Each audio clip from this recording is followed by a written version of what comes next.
Good afternoon, Annette, and hi, Regina. How are you? Fine, thank you. Fine, thanks, Kate. You might notice I'm in my car again. Running a healing trail is all about being continually on that trail. And I was so excited to have you as latecomers to the festival. It's really thrilling to have Shoalhaven here, Health and Arts, come along and provide the event that you're just about to provide. So we might dive in and ask you both tell a little bit about what is Shoalhaven Health and Arts? What's the history? How did you come about? Reg? So Shoalhaven Health and Arts is a non-for-profit grassroots organisation that uses contemporary performance as a means of exploring well-being and health. So Annette and I are both performers in a previous life, or actually in a current life as well. And so we're bringing our expertise and skills over, I don't know, between us 40 years of experience in making work that is reflective and kind of political and comments on the here and now, in a sense. And so in 2018, I think it was, Annette, we got together and we formed this organisation.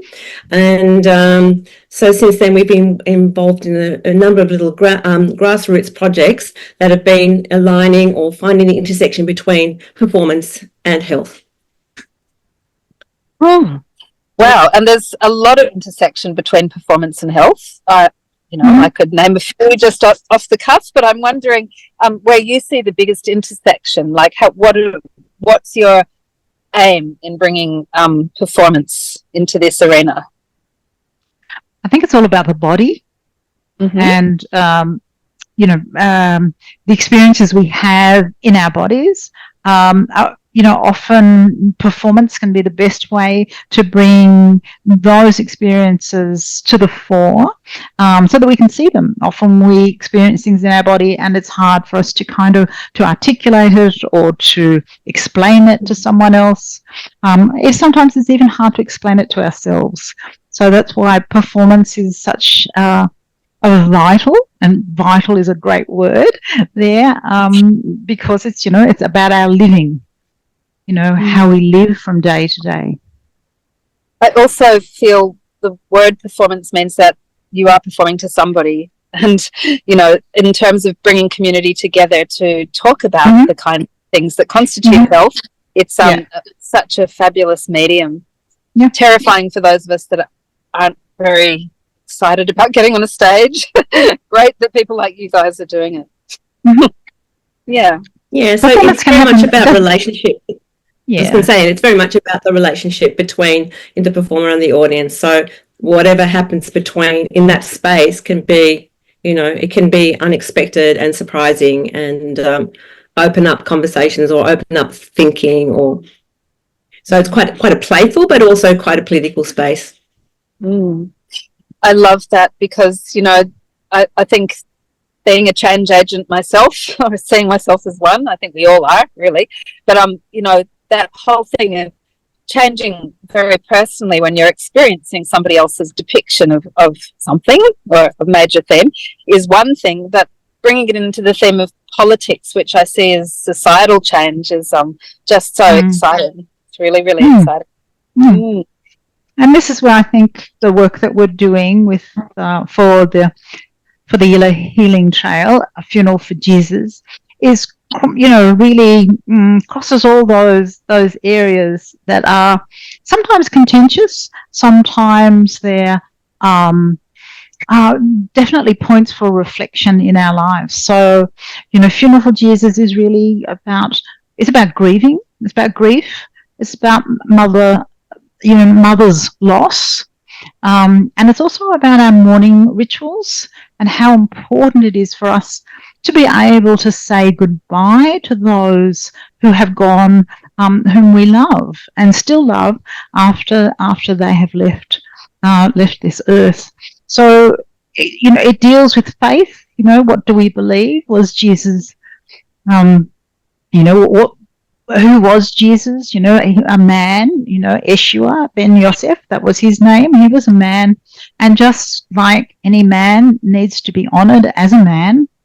And then it brings in this notion of if we don't have a body to mourn, what happens to us? What happens in our imaginations? Like, where is he? Where's my son? Where's his body? How do I, they say get closure, but it's like, how do I properly grieve? How do I properly mourn if I don't know where my son's body is?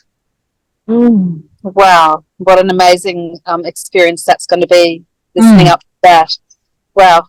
And you've performed it prior to this event, I think, once, twice? How many? Twice, yes, twice. So it takes the form of a civil funeral ceremony. I am myself a civil funeral celebrant, so it takes that form and then puts it in an artful context of how do we broaden our imagination to believe that, in fact, Eshua's mother is also here with us to talk about her feelings, and which is important for funerals, for those that are mourners to be able to publicly share their thoughts and their feelings as well. I love the contribution that you're just about to make to everybody who comes along, because I think death and dying is a bit of a forefront issue at the moment. I think we really are kind of going through a bit of an epiphany that we haven't done it as we might in this society. So hence putting 7 events onto the Yila Healing Trail that emphasise death and dying, and start to get people to become conscious, or to allow those feelings to arise and to deal with them in a way that will serve everybody when it comes to their time, or people in family, because couldn't be anything more inevitable. That's exactly right. Exactly right. Well said. Well said. So I would love just to hear a tiny bit, because this is a warm invitation to everybody out there to join us at Tomerong Hall on the 19th of October, I think it is, on the Saturday evening. Am I correct in that? Yes. So, yes, 6 o'clock. We really do hope that everybody comes along and has that very intimate moment with this production in a very intimate location, which Tomerong Hall. So let's hope that happens. But on a wider level, I just would love you to invite people to learn a little bit more about Shoalhaven Arts and Health and Arts. Health and Arts. Yeah. My apologies. It's late in the afternoon. Of course not. Okay. Yeah. We often just call ourselves SHA, SHAA, and often that's a lot easier for people. Oh, that's very Iranian of you. Okay. Well, it's actually, this notion of SHA, I like it because it's got a big, long, big, fat vowel. SHA. It's got 2 A's. Yes, SHAA. SHA. Fantastic. And tell me, are you excited about SHA after 5 or 6 years doing SHA? Indeed. We've just done our strategic plan for the next few years, and so we're really excited about SHA. And its and its place and how it can serve the Shoalhaven community. Well, I'd also love to invite everybody to just keep in contact with you. Do you have a newsletter, or should they go to your website, or how could they follow what you do? I think the website is probably the best place to find us, which is simply SHAA.org.au. Fantastic. And the link will be below this recording as well. Okay, so great. People can explore in depth what you've done and where you're going. Great. Yeah. Any other that you'd like to share, Regina? How are you over there? No, I just think it's looking forward to this performance in this beautiful space, and we'll see what happens in this iteration of the work, because we're also working with a musician called her name is Meg Kovalik. She's a local saxophonist. So she's we haven't worked with her in this context, in this performance before. So that's a new kind of element that's going to be we'll be working off each other, improvising off each other. So that's a new thing, which is exciting. And this is the first time I'm involved in it. So I'm in kind of the outside eye, and so I will bring my perspective and my particular kind of aesthetic, potentially, to the work.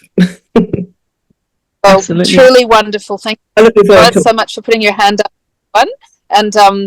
and I really appreciate you joining with me this afternoon to make this all happen. Terrific. Thank you. Thanks, Kate. Thank you for the invitation. Thanks very much. Thank you.